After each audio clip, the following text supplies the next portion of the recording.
ആരോഗ്യത്തോടെ ജീവിക്കുക എന്നത് ഏതൊരു മനുഷ്യൻ്റെയും ആഗ്രഹമാണ്. എന്നാൽ ഇന്ന് ഒട്ടുമിക്ക ആളുകൾക്കും ഇല്ലാതെ പോയതും ആരോഗ്യം തന്നെയാണ്. എങ്ങനെ ആരോഗ്യത്തോടെ ജീവിക്കണം എന്നതിന് വ്യത്യസ്തങ്ങളായ കാഴ്ചപ്പാടുകളാണ് പലരും പ്രാവർത്തികമാക്കിക്കൊണ്ടിരിക്കുന്നത്. ചില ആളുകൾ തിളപ്പിച്ചാറിയ വെള്ളം കുടിക്കുകയും പൊരിച്ചതും കരിച്ചതും ഒഴിവാക്കുകയും ചെയ്യുക, ഇങ്ങനെ തുടങ്ങി ജീവിതത്തിൽ ഒരുപാട് കുടുസായ കാര്യങ്ങൾ ചെയ്യുന്നതിനാണ് ആരോഗ്യം എന്ന് മനസ്സിലാക്കിയിട്ടുള്ളത്. ഹോട്ടലിൽ നിന്ന് ഫുഡ് കഴിക്കുന്നത് ആരോഗ്യത്തിന് ഹാനികരമാണെന്നാണ് മറ്റു ചിലരുടെ വിശ്വാസം. എന്നാൽ ആരോഗ്യം ഒരു വിഷയമേ അല്ല. വായയ്ക്ക് രുചിയുള്ളത് എന്തും തിന്നണം. എപ്പോഴും മരിക്കാം, അതുകൊണ്ട് തിന്നാതെ മരിക്കുന്നത് ശരിയല്ല. മരിക്കുമ്പോൾ എങ്ങനെയായാലും കുഴപ്പമില്ല, മരിക്കുന്നത് വരെ നന്നായി ഭക്ഷണം കഴിക്കണം എന്ന് വിശ്വസിക്കുന്നവരാണ് വേറെ ചില ആളുകൾ. എന്നാൽ നമ്മുടെ ജീവിതത്തിൽ നമ്മുടെ ജീവിതശൈലി കൊണ്ടുണ്ടാകുന്ന 5 രോഗങ്ങളാണ് സാധാരണഗതിയിൽ പറയപ്പെടുന്നത്. പ്രഷറും പ്രമേഹവും കൊളസ്ട്രോളും യൂറിക് ആസിഡും തൈറോയിഡും ഒക്കെയാണ് ഇത്തരം അസുഖങ്ങൾ. ഇതിന് ജീവിതശൈലി മാറ്റുകയല്ലാതെ മറ്റൊരു മരുന്നും യഥാർത്ഥത്തിൽ ഫലം ചെയ്യില്ല എന്നതാണ് സത്യം. ഇനി ഏത് മരുന്നുകൾ ഫലം ചെയ്താലും ജീവിതശൈലി മാറ്റൽ അതിൻ്റെ ആവശ്യമായ ഒരു ഘടകം മാത്രമാണ്. ആവശ്യമായ ഘടകം എന്ന് പറഞ്ഞാൽ ഭക്ഷണം എന്ത് കഴിക്കുന്നു എന്നതിലേറെ ഇന്ന് കേരളീയരെ രോഗികളാക്കുന്നത് എത്ര കഴിക്കുന്നു എന്നതാണ്. അമിതമായ ഭക്ഷണമാണ് പലപ്പോഴും രോഗമുണ്ടാക്കുന്നത്. അതിന് വ്യത്യസ്തങ്ങളായ കാര്യകാരണങ്ങൾ പറയും.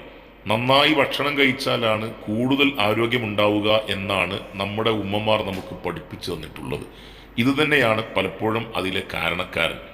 മറ്റു ചിലർ നീ അമിതമായി ഭക്ഷണം കഴിക്കുന്നവനാണെന്ന് പറഞ്ഞാൽ എന്നെക്കാൾ ഭക്ഷണം കഴിക്കുന്ന എത്രയോ പേരെ എനിക്കറിയാം എന്ന് പറഞ്ഞ് അവൻ വേണമെങ്കിൽ ഒരുപാട് ആളുകളുടെ പേരും എണ്ണിത്തരും. അവർ കഴിക്കുന്നത്ര ഞാൻ കഴിക്കുന്നില്ലല്ലോ എന്നതാണ് അവൻ മനസ്സിലാക്കിയിട്ടുള്ള കണക്ക്. ഇങ്ങനെ തുടങ്ങി വ്യത്യസ്തങ്ങളായ കണക്കുകളാണ് പലരും പ്രാവർത്തികമാക്കിക്കൊണ്ടിരിക്കുന്നത്. എന്നാൽ ഇതിന് ഒരേ ഒരു ഉത്തരമേ ഉള്ളൂ: ഓരോരുത്തരും അവരവർക്കനുസരിച്ച് ഭക്ഷണം കഴിക്കുക എന്നതാണ്. അതുകൊണ്ട് തന്നെ മറ്റൊരാൾ കഴിക്കുന്നതിൻ്റെ അളവും മറ്റും നമ്മൾ നോക്കേണ്ടതില്ല എന്നർത്ഥം. ഈ അളവ് മനസ്സിലാക്കാൻ നമ്മുടെ വയറ് നാം പരിശോധിച്ചാൽ മാത്രം മതി. വയറ് നിറയുന്നത് വരെ ഭക്ഷണം കഴിക്കാതിരിക്കുകയും ഒരിക്കൽ ഭക്ഷണം കഴിച്ചു കഴിഞ്ഞാൽ അത് വിശക്കുന്നത് വരെ മറ്റൊരിക്കലും ഭക്ഷണം കഴിക്കാതിരിക്കുകയും ചെയ്യുക എന്നതാണ് ഇതിന് നമുക്ക് നിർബന്ധമായും പ്രാവർത്തികമാക്കേണ്ട ഒരു ശീലം. മറ്റൊന്ന്, രാത്രിയിലെ ഭക്ഷണം വൈകി കഴിക്കുക എന്നതാണ് പലപ്പോഴും രോഗങ്ങൾക്ക് കാരണമാക്കുന്നത്. പ്രമേഹമാണ് അതിലെ വില്ലൻ. പ്രമേഹത്തിന് ഈ ഒരു സംവിധാനം മാത്രം മാറ്റം വരുത്തിയാൽ തന്നെ വലിയ അളവിൽ നമ്മുടെ ഷുഗറിൻ്റെ അളവിൽ മാറ്റം വരുന്നതായിരിക്കും. അതുകൊണ്ട് തന്നെ മതപരമായും ശാസ്ത്രീയമായും ഒരിക്കലും വൈകി ഭക്ഷണം കഴിക്കുന്നതിനെ നമുക്ക് പ്രോത്സാഹിപ്പിക്കാൻ കഴിയില്ല. നമുക്കറിയാം, ഹദീസിൽ കാണാം അൽ അഷ കബുലൽ ഇഷ എന്ന്. ഇഷായിന് മുമ്പെങ്കിലും ഭക്ഷണം കഴിക്കണം എന്നതാണ്. ചിലർ മറ്റുള്ളവരൊക്കെ ജോലി കഴിഞ്ഞ് വരുന്നത് വരെയും അങ്ങാടിയിൽ പോയവർ തിരിച്ചെത്തുന്നത് വരെയും ഒക്കെ വെയിറ്റ് ചെയ്തുകൊണ്ട് 10-11 മണിക്കാണ് ഭക്ഷണം കഴിക്കുന്നത്. അങ്ങനെ ശീലമാക്കി പോകുന്ന ആളുകൾക്ക് ഒരു ദിവസമെങ്കിലും നേരത്തെ കഴിച്ചാൽ രാത്രി വിശന്ന് അവരുണരുകയും പിന്നീട് ഉറക്കത്തിന് ബുദ്ധിമുട്ടാകുകയും ചെയ്യുന്നത് നമ്മൾ കണ്ടിട്ടുണ്ട്. അതുകൊണ്ട് നേരത്തെ ഭക്ഷണം കഴിച്ച് നല്ല ആരോഗ്യവാന്മാരായി ജീവിക്കാൻ ശ്രമിക്കുക.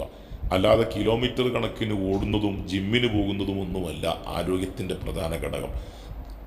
നമ്മുടെ അമിതമായ ഭക്ഷണത്തിൻ്റെ അളവുകൾ കുറയ്ക്കുകയും ഭക്ഷണത്തിൻ്റെ എണ്ണവും വണ്ണവും കുറച്ചുകൊണ്ട് ആരോഗ്യകരമായി ജീവിക്കാൻ നമ്മൾ ഓരോരുത്തരും ശ്രദ്ധിക്കേണ്ടതാണ്.